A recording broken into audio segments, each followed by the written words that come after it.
नमस्कार, disclosure with Vinod में आपका स्वागत है। और आज हमारे साथ डिस्क्लोज करेंगे आशीष सूद, जो सह परिवारी हैं जम्मू कश्मीर भारतीय जनता पार्टी। सूद साहब, आपका स्वागत है। नमस्कार। बड़ा अच्छा लगता है आपसे मिलकर के। लेकिन सवाल जनता के बीच में ये है, व्हाट नेक्स्ट? राम मंदिर हो गया, ट्रिपल तलाक हो गया, 370 को भी आपने पास में धकेल दिया। अब 2024 के लिए भारतीय जनता पार्टी के लिए नया तुर्क का इक्का क्या होगा?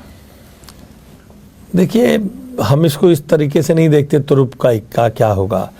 व्हाट नेक्स्ट, यानी अब भारत को विश्व की 5वीं बड़ी अर्थव्यवस्था से तीसरी बड़ी अर्थव्यवस्था बनाना हमारा लक्ष्य है। अब भारत में आत्मनिर्भर भारत के लक्ष्य को पूरा करना हमारा आगे की योजना है। भारत हर क्षेत्र में आत्मनिर्भर हो, भारत स्पेस के क्षेत्र में आत्मनिर्भर हो, भारत सुरक्षा के क्षेत्र में, हथियारों के क्षेत्र में आत्मनिर्भर हो, भारत की सीमाएं सुरक्षित हो, भारत की आंतरिक सुरक्षा मजबूत हो, ये सब नेक्स्ट है जी।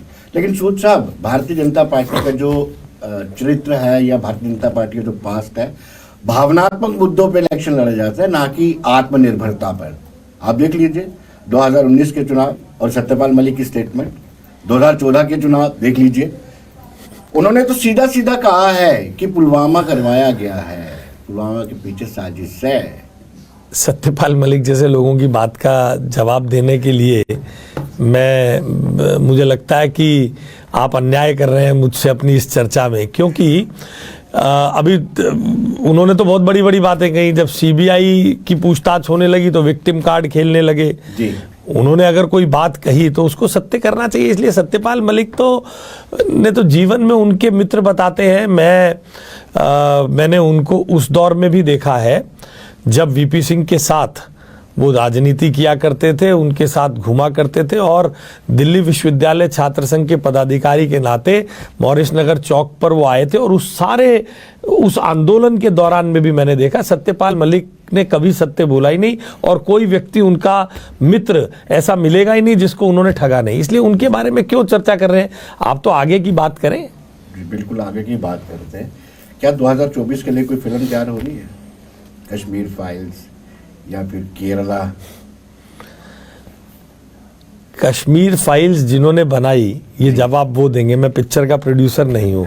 आपने लगता है मुझे लगता है आपको मुझे ऐसा लगता है मुझे ऐसा लगता है मुझे ऐसा लगता है कि आज आपने किसी फिल्म पे चर्चा करने के लिए करना था और आपने गलत गेस्ट को बुला लिया, या स्क्रिप्ट राहुल गांधी की तरफ पर्ची आज आपके प्रोड्यूसर की भी आपके पास गलत आपके हाथ में आ गई, इसलिए आप गलत व्यक्ति से सवाल कर रहे हैं। रही बात टैक्स फ्री करने की, ऐसी फिल्में देश की जनता के सामने जानी ही चाहिए, सत्य पता चलना ही चाहिए। और जो लोग इसको उपहास की दृष्टि से देखते हैं, वो नस्लें जो अपने इतिहास को उपहास उड़ाती हैं, उनको कभी इतिहास माफ़ नहीं करता है। वो नस्लें कभी आगे नहीं जा सकती। इसलिए उनको जब जो घटनाएं उसमें घटी, जो दिखाया गया, उसके संदर्भ में क्या कश्मीर से एग्जोडस हुआ? नहीं हुआ। क्या कश्मीर से हिंदुओं को, कश्मीर घाटी को हिंदू विहीन किया नहीं गया? ये सब हुआ है। इसलिए ये कह देना कि कोई फिल्म भारतीय जनता पार्टी चुनाव जीतती है नरेंद्र मोदी की गारंटी पे, उस गारंटी पे खरा उतरने पे, उस गारंटी को सफल करके दिखाने पे, और अपने लाखों करोड़ों कार्यकर्ताओं की अथक मेहनत से कोई फिल्म भारतीय जनता पार्टी को चुनाव नहीं जिताती है।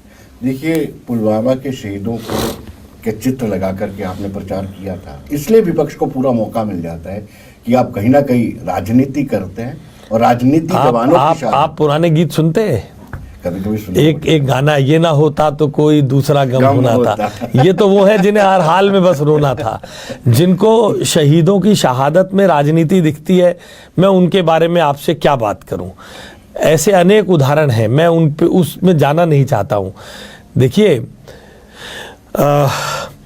जिस प्रकार से भारतीय जनता पार्टी में की सरकार ने नरेंद्र मोदी जी के नेतृत्व में काम किया है जी।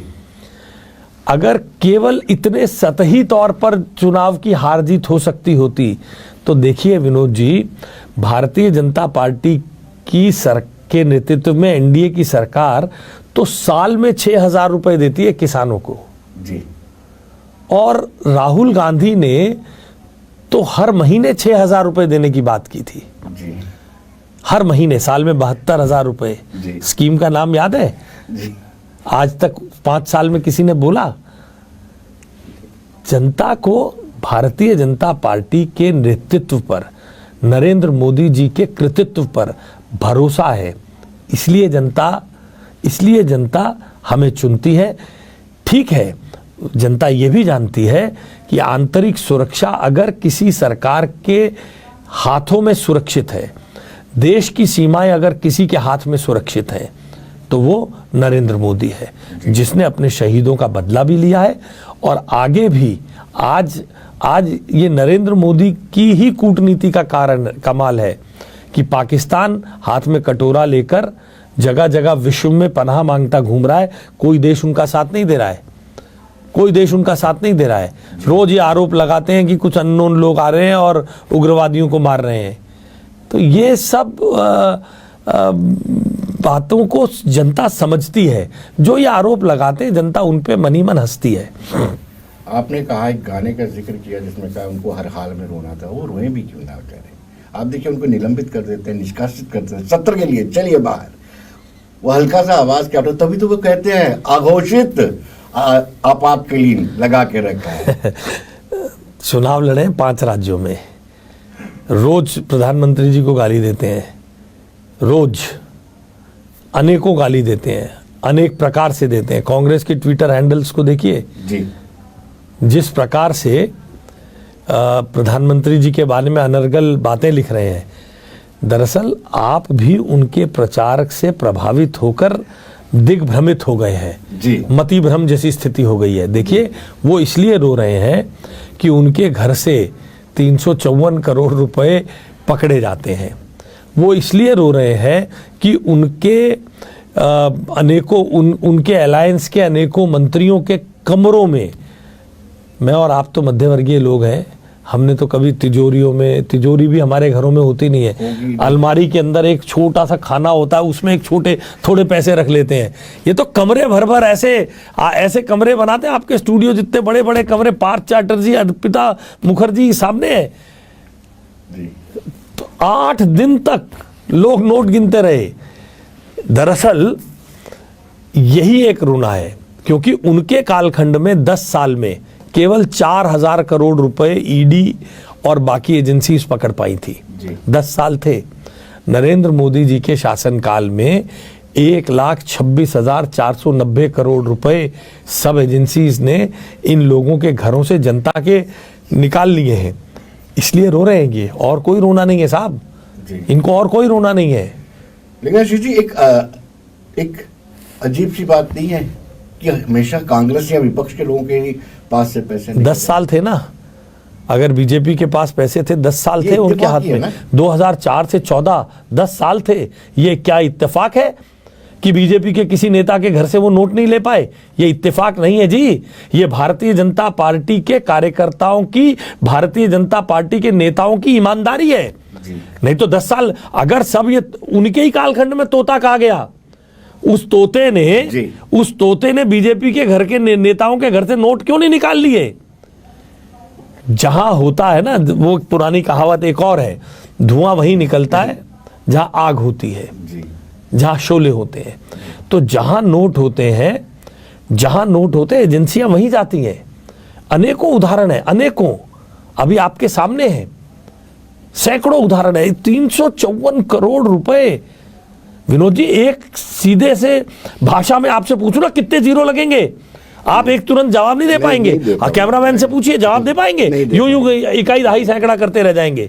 354 करोड़ रुपए की जीरो देश के आम आदमी को पता नहीं है कहां से आएगा। 354 कितने जीरो लगेंगे, वो बैठ के बेचारा हिसाब लगाता है।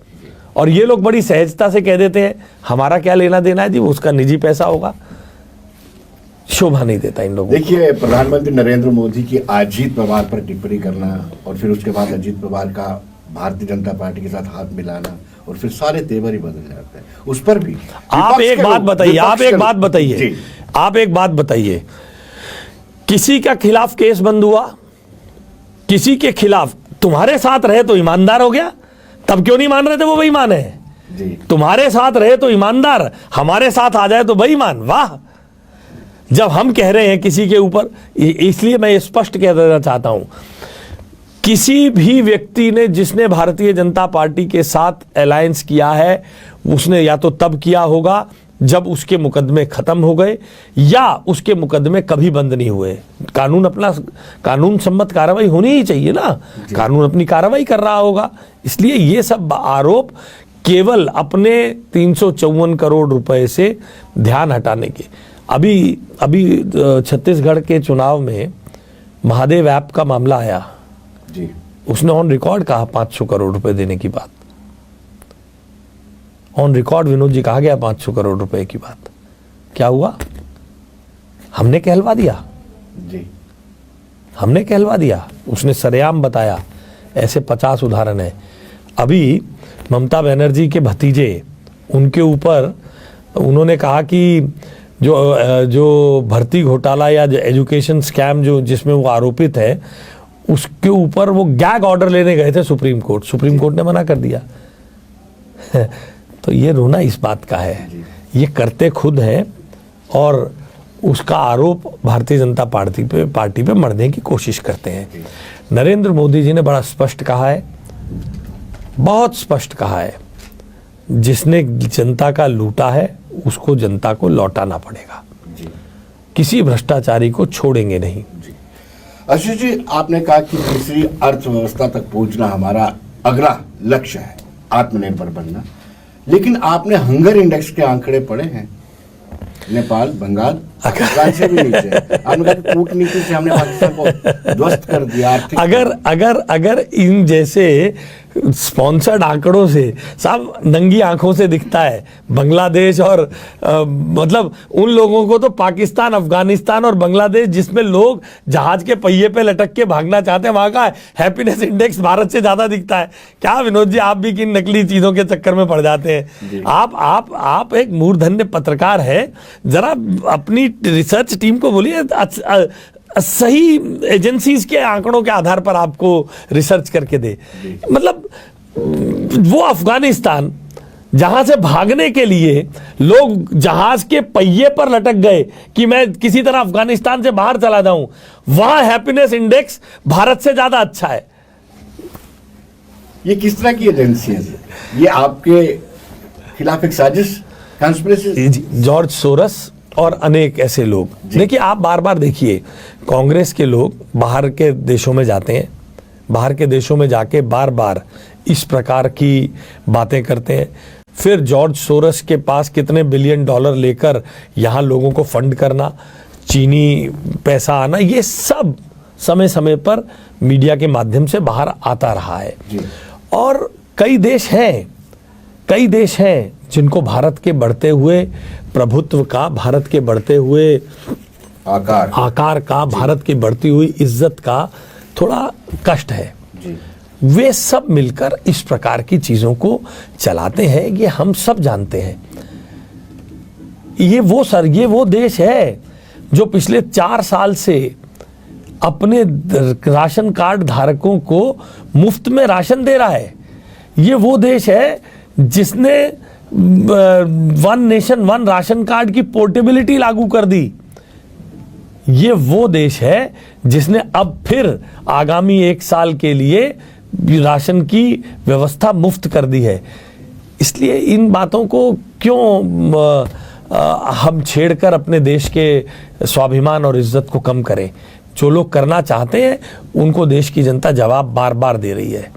साहब, 81 करोड़ लोगों को 5 सालों के लिए ये कैबिनेट में फैसला हुआ, मुफ्त में राशन दिया था। अगर केजरीवाल या कांग्रेस के लोग मुफ्त बिजली की बात करते तो आप कहते हैं कि रेवड़ियां बांटने वाली सियासत है। ये जो आप राशन बांट रहे हैं, क्या मैं बताता हूँ दो बातों को समझिए।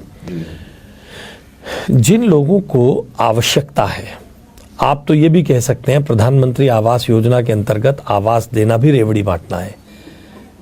विदेशों में जाते हैं तो बड़ा गाते हैं आप लोग आकर वहां जी, देखो कितनी सिक्योरिटी है जी, सोशल सिक्योरिटी। हाँ, तो ये सोशल सिक्योरिटी के तहत हमने उनको राशन कार्ड, राशन की सुविधा देना, उनको मकान देना, उनको पानी देना, उनको गैस देना, उनके जीवन स्तर को ऊंचा करना, और दूसरी ओर जो अपने आप में साधन संपन्न लोग हैं उनको भी मुफ्त बिजली का वादा करना। एक और तो वे लोग हैं, एक और वे लोग हैं जिनको अपने काम पर विश्वास है। नरेंद्र मोदी जी कहते हैं, भाई साहब आप अगर धनाढ्य हो, आप अगर सामर्थ्यवान हो तो गैस की सब्सिडी छोड़ दो, तो करोड़ों लोग गैस की सब्सिडी छोड़ देते हैं। ये अपना अपना मॉडल है जी, ये अपना अपना मॉडल है।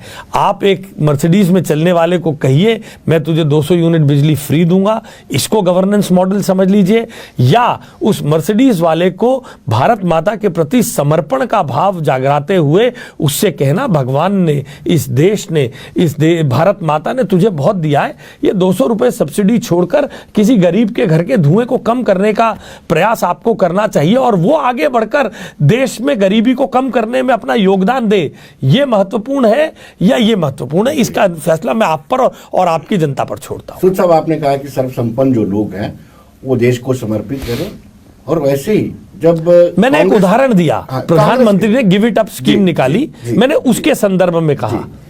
जब कांग्रेस ने सदन के अंदर बार बार कहा कि अडानी के साथ जो संबंध है सरकार के, उस पर चर्चा की जाए, तब आप क्यों नहीं करवाते? देखिए, ये तो पिछली बार अंबानी चोर है, अंबानी चोर है, अंबानी कहाँ है अंबानी? अब अंबानी को पूरा देश बेच दिया था, आज उसकी चर्चा क्यों नहीं कर रहे? अंबानी को पूरे ऑफसेट सौदे दे दिए थे राफेल के, आज क्यों नहीं चर्चा कर रही राहुल गांधी? राहुल गांधी को तब भी माफी मांगनी पड़ी थी।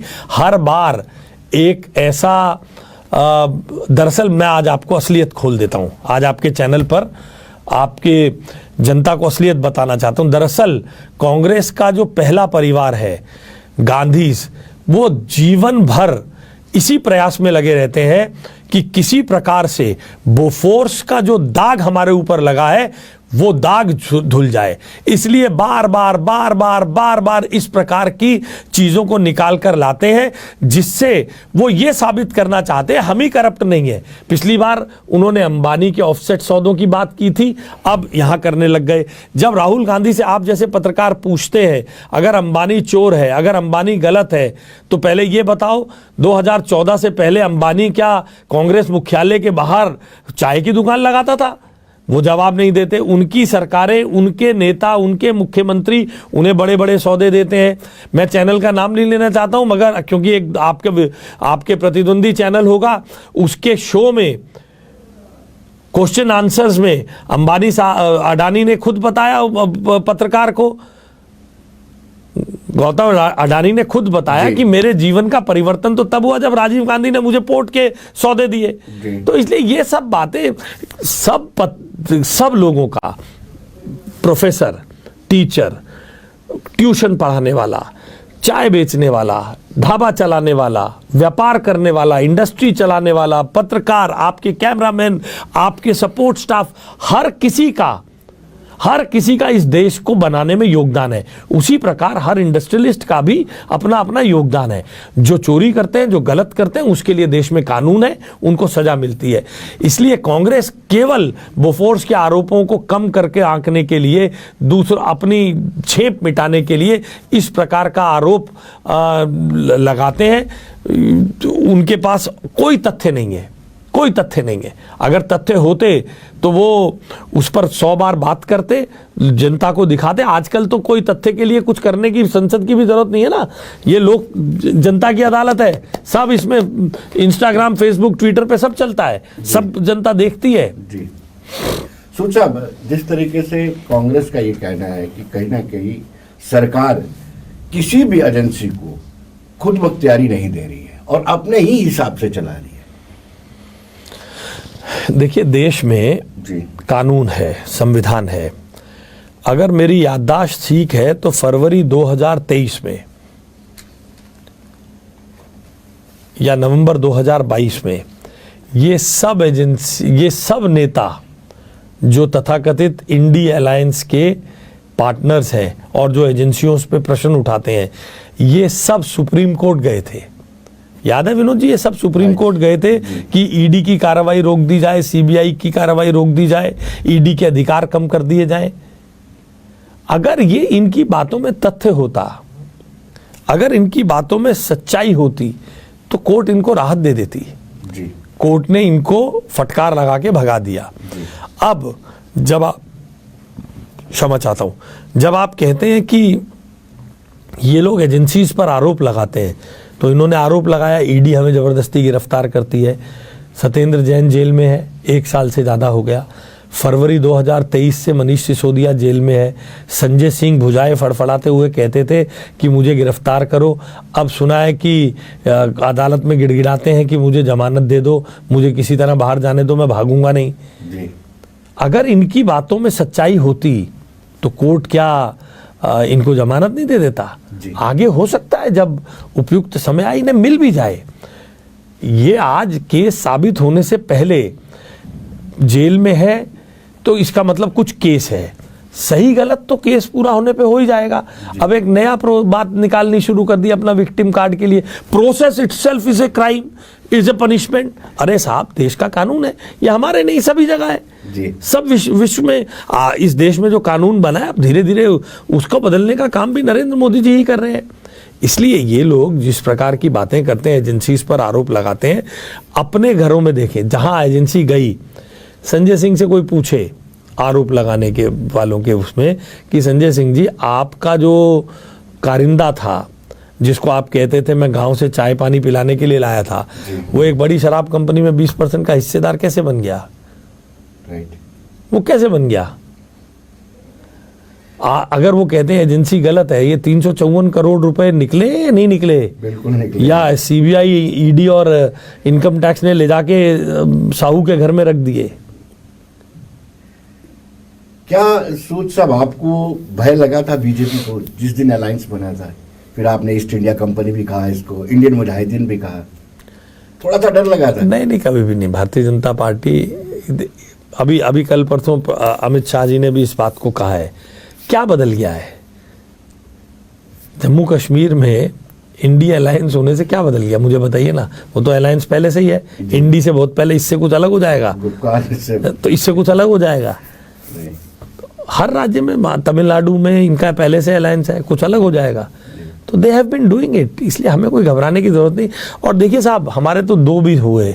एक जमाने में हमारे 2 सांसद थे, हम तब भी जनता की सेवा करते रहते थे। आगे जो जनता निर्णय देगी उसे प्रसाद समझकर सिर पर रखेंगे और काम करेंगे। तो साहब, ये सुप्रीम कोर्ट का वर्डिक्ट 2024 में आपकी मदद करेगा राजनीतिक तौर पर? देखिए, ये मैं समझता हूँ देश की व्यवस्थाओं को सुदृढ़ करने वाला वर्डिक्ट है। कुछ लोगों ने जाकर सरकार के निर्णय के खिलाफ चुनौती दी थी। कोर्ट ने उसको बहुत लंबे समय तक सुना और ये निर्णय दिया कि जो हुआ है संवैधानिक हुआ है। तो इससे जो एक भ्रम की स्थिति पैदा करने का काम तथाकथित main stream parties of Jammu Kashmir किया करती थी, जो अब ये कहती हैं कि हमारी लड़ाई जारी रहेगी, हम कल बदल देंगे, आज आपका मौका था, वो सुप्रीम कोर्ट का भी अपमान कर रहे हैं और इस देश की संसद की बुद्धिमत्ता और विजडम का और अधिकारों का भी अपमान कर रहे हैं। ये जो 3 राज्यों में आप जीते हैं और बड़ा फेरबदल किया है, शिवराज चौहान, वसुंधरा और रमन सिंह, क्या इसका नुकसान तो नहीं होगा लोकसभा चुनाव में? देखिए, ये तो हमारी पार्टी के अंदरूनी मैटर्स हैं। हमारा नेतृत्व बहुत जिम्मेदारी से सब फैसले करता है और हम नफ़े नुकसान के लिए काम नहीं करते हैं साहब। हम जनता के लिए, जनता को सुविधाएं देने के लिए, विकसित भारत बनाने के लिए, राजनीति में एक परिवर्तन के लिए हम काम करते हैं जी। हमें इस बात का, हम पक्ष में रहेंगे या विपक्ष में, इसकी कोई परवाह नहीं रहती। मैंने कहा हम 2 भी थे तब से लेके 303 भी पहुंचे हैं। क्या ये पार्टी की इंटरनल डेमोक्रेसी है? विधायक दल की बैठक बुलाते हैं और परिचित हमारे देश का नाम बोलिए, उसी समीकरण से हुआ होगा, सब व्यवस्था से। मैं उन सब के बारे में कहने के लिए बहुत छोटा आदमी हूँ, ना मैं उस हिस्से का, ना तो मैं उस निर्णयों का साक्षी हूँ, ना मेरी पार्टी में वो हैसियत है कि मैं उसको देखूं, मगर हमारी पार्टी से ज़्यादा डेमोक्रेटिक पार्टी कोई नहीं है। ये जिस तरीके से आपने रफ्ता रफ्ता सारे काम किए जो आपके मैनिफेस्टो में थे, राम मंदिर, ट्रिपल तलाक, फिर 370, अब एक काम बकाया रहता है पीओके और दूसरा रहता है कश्मीरी पंडितों की सम्मान पूर्वक वापसी। उस पर पार्टी क्या रोड मैप बना? देखिए, पीओजे के हम वापस लेंगे, ये हमारी आवाज़, हमारी संसद का भी संकल्प है, हमारी पार्टी का भी संकल्प है। उसके बारे में जहाँ जिन लोगों को काम करना है अपने वादे को पूरा करने के लिए ज़रूर कर रहे होंगे और ज़रूर होगा। और रही बात कश्मीर में हिंदुओं की ससम्मान वापसी की, उसके लिए मकान बनाने का काम और बाकी सब चल रहा है। और देखिए विनोद जी, ये इतना सहज मामला नहीं होता है। ये कह देना भर कि उनकी ससम्मान वापसी, ये सहज नहीं होता है। एक आदमी यहाँ से उजड़ कर गया, उसने कहीं और जाकर अपना आशियाना बनाया, अपना मकान बनाया, अपना घर परिवार बसाया, बच्चे ब्याहे, बच्चे पढ़ाए, बच्चे सेटल किए। अब आप यूं कह दो कि वहाँ से सब फिर उजड़ कर आकर यहाँ नए सिरे से बसाना, इसलिए इन सब में एक लंबी प्रक्रिया है। लोगों की सांस्कृतिक और लोगों की जिसे मैं कह सकता हूँ कि इमोशनल इच्छाएं भी हैं वहाँ जाने की, मगर इसकी कुछ प्रैक्टिकल और इमोशनल मजबूरियाँ भी हैं। इन सब का समावेश करना बहुत ज़रूरी है।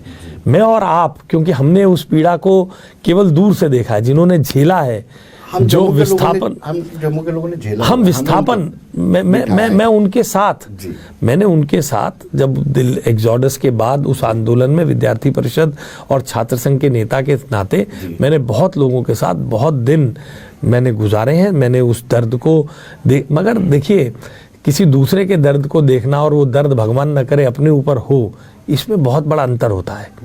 इसलिए उस दर्द को भी हमें समझना है। हमारी सरकार बहुत संवेदनशील और इमोशनल है इस मामले पे। सूद साहब, आखिरी सवाल आपसे ये जानना चाहूँगा कि एक तरफ आप ये टाल क्लेम करते हैं कि 5 अगस्त 2019 के बाद बड़ा बदलाव आया, अलगाववाद खत्म हो गया, पत्थरबाजी खत्म होगी। मुझे पता जवाब जो आपने देना है, लेकिन फिर मेरा फर्ज बनता है सवाल पूछना आपसे। फिर चुनाव क्यों नहीं? आप कहेंगे चुनाव आयोग ने करवाना है। चुनाव आयोग नहीं करवाना है। इंदिरा गांधी के दौर थोड़ी ना सबकी मुंडी मरोड़ दो। कांग्रेस का दौर नहीं है साहब। चुनाव कराना, चुनाव कब कराना, राज्य के और लोकसभा के, ये निर्णय नितांत चुनाव आयोग का है। इसमें किसी राजनीतिक दल की कोई इंटरफेरेंस नहीं है। इसलिए हम ये बता नहीं सकते कब होंगे, मगर हाँ, मैं ये आपके चैनल के माध्यम से जनता को बताना चाहता हूँ, लोकसभा के पटल पर प्रधानमंत्री जी, गृह मंत्री जी और प्रधानमंत्री जी 15 अगस्त को लाल किले की प्राचीर से चुनाव होंगे, बार बार आश्वस्त कर चुके हैं। और देश में केवल एक ही गारंटी चलती है, वो है मोदी की गारंटी, जो कभी फेल नहीं होती। इसलिए हम सबको उस पर दृढ़ विश्वास रखना चाहिए। आशीष जी, बहुत बहुत अच्छा लगा आपसे मिलकर। धन्यवाद, आप हमारे स्टूडियो में। धन्यवाद। वेल दर्शकों, बने रहिए देश दुनिया की खबरों के लिए और मुझे दीजिए इजाजत। नमस्कार।